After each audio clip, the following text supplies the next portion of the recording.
Good morning, metalheads. This is Brad with the No Bull Precious Metals Report. Today is July 21st, 2021. Can you believe that the summer is just passing us by? Who would have thought? Well, today is kind of an interesting one. It's a little bit lighter. However, we do have activity up on Capitol Hill today. It seems as though they're going to be doing the voting and all of the procedures involved with a lot of the stimulus, or not the stimulus, but the infrastructure bills that are out there. So I expect that the markets are going to start to look at a little bit of that, see what's going on, see what the results are going to be. Because I mean, honestly, there's $4 trillion that's up for grabs. About a half trillion of that is in the bipartisan consensus infrastructure package, and the other 3.5 is part of the reconciliation package that is possibly going to pass on a party line vote. So, kind of be prepared for the markets to take a look at that and see what goes on. But I mean, that's what that is. There's not much that we can do about it. So let's look at the quick hits.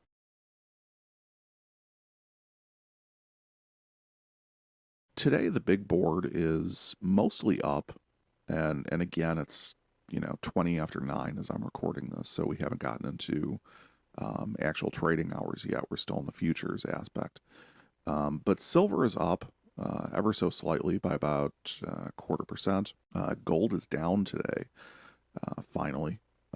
Silver retail is obviously still down, and gold retail is still up.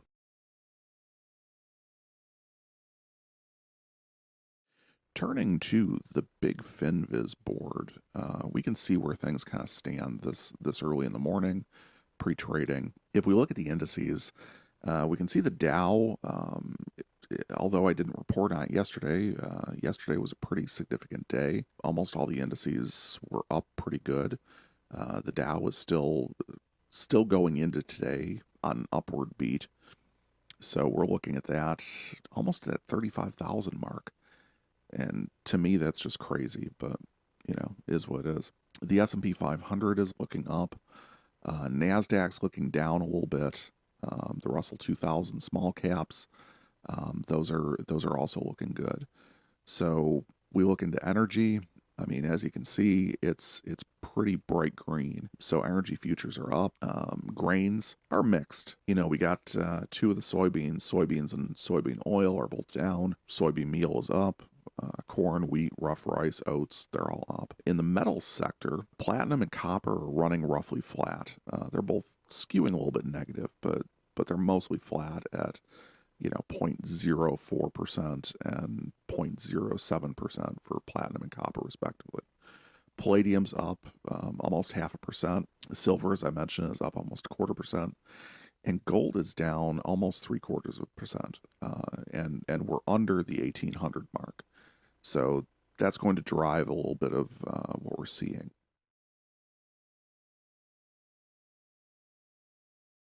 Now, as we look at the 10-year Treasury rate, yesterday, I'm going to look at the last 2 days. So on July 19th, we had a close of 1.2, and there was about 5 bip spread on that between high and low.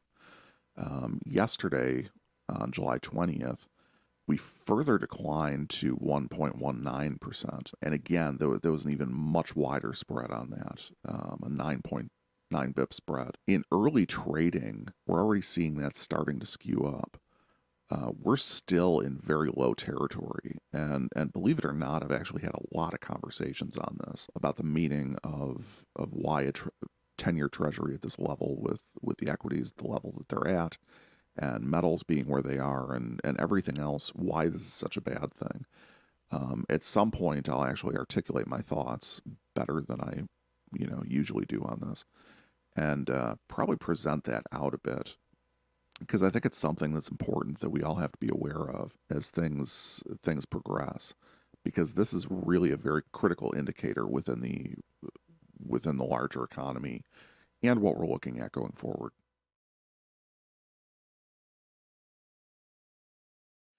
Now, before I get into the silver market, before I start looking at the charts, I actually want to, I'm going to zip over here.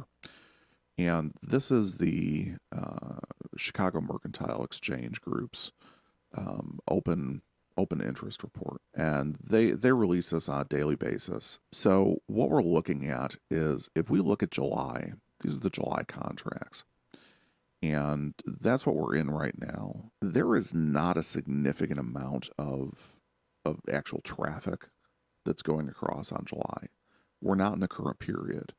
In fact, right now at close, there are only 311 contracts worth of silver that is actually in the CME process. And this being a delivery month, we're seeing deliveries. We're seeing, we had 63 yesterday. There were 48 contracts that were totally traded.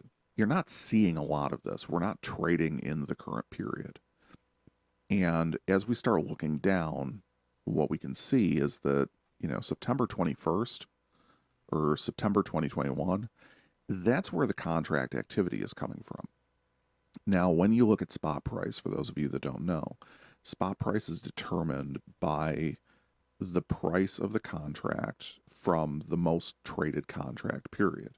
So September being, just through even a quick survey here, you can see that September is the most active traded contract.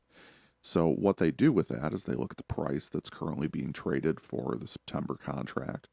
They then modify that to look at not whether it was for future delivery, not whether it's for end of September delivery of goods, but they actually readjust that price to say, what would it be if we were having immediate delivery of goods right now in July? So it's an adjustment. It's a present value of a future value contract. So that's where that kind of comes in, and that's where some of the discrepancies come. But it's important to keep this in mind as we start to look at some of these prices, because although when we look at the silver futures price, we're seeing this decline, we're not seeing a July decline. Although these are priced for July, we're seeing activity that's related to end of September delivery. So although there is the sentiment that exists for being able to, look at the current period and take opportunities of trades, things of that nature, what we're actually looking at is a significant amount of sentiment that goes into, is this contract worth holding in September? Is this contract worth taking delivery of, in 2 months' time? So this is really something that has to be looked at, and especially as we're evaluating price, because all of this factors into future economic sentiment, which again circles back to that larger context of why I tend to harp on these things early on about, what we're doing, why we need to look at economic reports, why the 10-year treasury rate's important, things like that.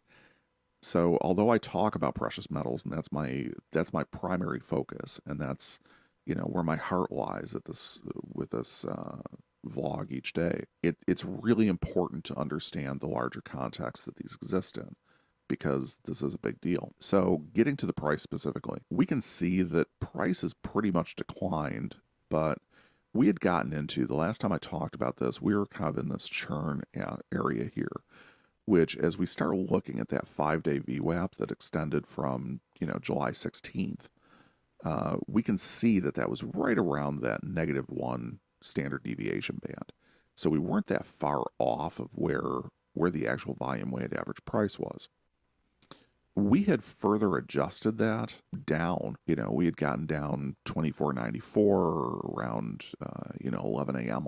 yesterday. We had quickly recovered, and I use recovered loosely, to that $25 mark around 1 o'clock in the afternoon. As the day went on, and even, we got into, 2200, 10 o'clock last night, we could see that realistically, we had bounced right off that -2 line again, the same as we did early on, 11 o'clock in the morning. But from that point, we've appreciated up. We've gone into, as high as almost 25.20. But really, it's starting to use that -1 as a guide. And we're even seeing that, lately, since I did the snapshot of the board at 9:05, we can see that the price is there, and the price is currently right at that point. So we're sitting just underneath that -1 mark. And again, that's critical just because of the fact that we are pretty well spread out. I mean, if we look at from the -2 to the +2, we have a distribution that carries us all the way from 24.77 right now up to 26.01. So you're looking at, a dollar, $1.22, $1.23, and that's a pretty good spread for what's effectively a $25 issue. So looking at that, has silver bottomed? It's really hard to say because that really depends significantly on future outlook. However, for the time being, I don't really see there being a will to carry this lower. You can see that there's resistance levels. They're very well defined. And as this opens up, you're going to see further resistance that will be at a lower point. However, once the U.S. markets start trading, we see what equities are doing. I have a feeling that silver is going to be pretty much just oscillating again. I don't see big moves, but I'm wrong as much as I'm right. So, take it with a grain of sand. Don't just listen to the disembodied voice on YouTube.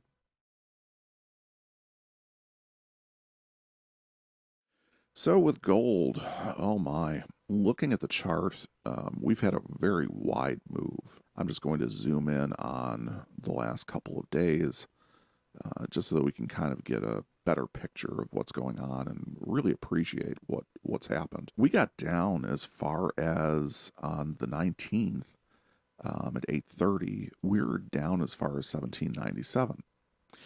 Now, from that point, by let's see, June 20th or July 20th at 9:40 a.m., we got as high as 1823. That's not a significant range. I mean, we're talking about $26 realistically. On what I'll call an $1,800 or $2,000 commodity or something an asset at this price point. That's really not that much. But then we dropped all the way.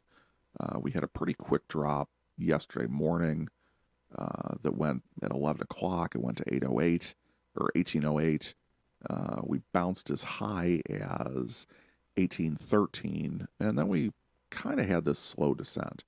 And you can see the same patterns that form. I'm going to switch this just so you're not inundated with all this data. You can see the same patterns that form. We've got this V. It reflects off the -2, comes back up, hits the -1, goes down, finds resistance, bounces to about that halfway point, and that just pushes on through. And we got all the way down. The low was 1794, but we're at 1796 at this point. So that's not necessarily bad range. If we start turning on the VWAPs, we can see we're riding low. But gold was getting a little bit full of itself. It was hanging out while everything wasn't. It weathered Monday's bloodbath quite well, and that's been reflected within the retail price and everything else that's gone on. I think that it's important to kind of look at that and just realize that this isn't that bad, but it provides room for it to go a little bit higher and extend out.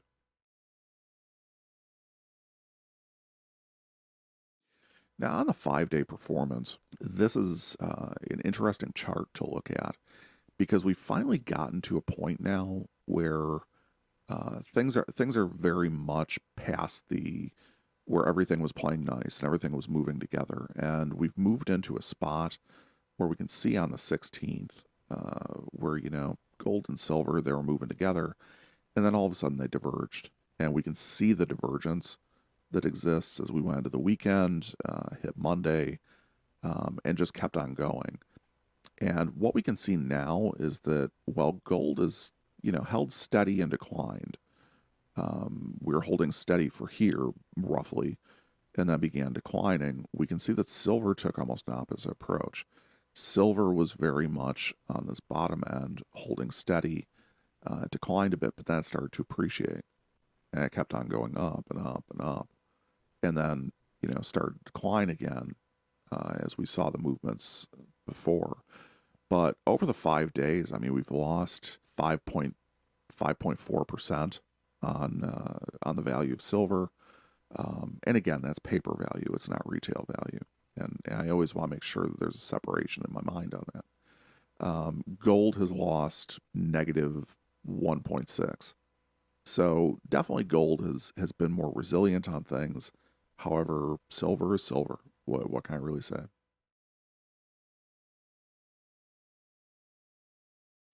Now on the gold silver ratio, we're still riding well above 70. It's 71, 76. And then of course the retail to retail price has jumped to 63.14. Again, based off of the strength of gold in comparison to the relative non-strength of silver. As we start looking at this, we can definitely see, we've had this jump, everything else. And it was nice that at this point, we started to see that decline. And part of this is running from where gold kind of had a little bit of a stumble and silver had a little bit of strength. It's enough to kind of crawl away and say, I can do something. I'm not falling further. I look at all of this in context and really start to say, we're in a bad situation in terms of just those trade relationships, basically the ratios involved. However, it's not that bad. I mean, we've seen worse. We've come through worse. If anything, this is a great time to be buying because I don't necessarily see this getting better per se. However, with that, I'm going to wrap it up for today. I spent yesterday on retail. I figure I'll spend today on just the economics of things and the markets, and we'll go from there. So tune in tomorrow when we have our Thursday reports. Which we cover what's happening in unemployment. We'll get to see whether there's actual infrastructure going on or anything else. And we'll have to reconnoiter the day and see what happened after I stop the record button. So until next time, happy stacking.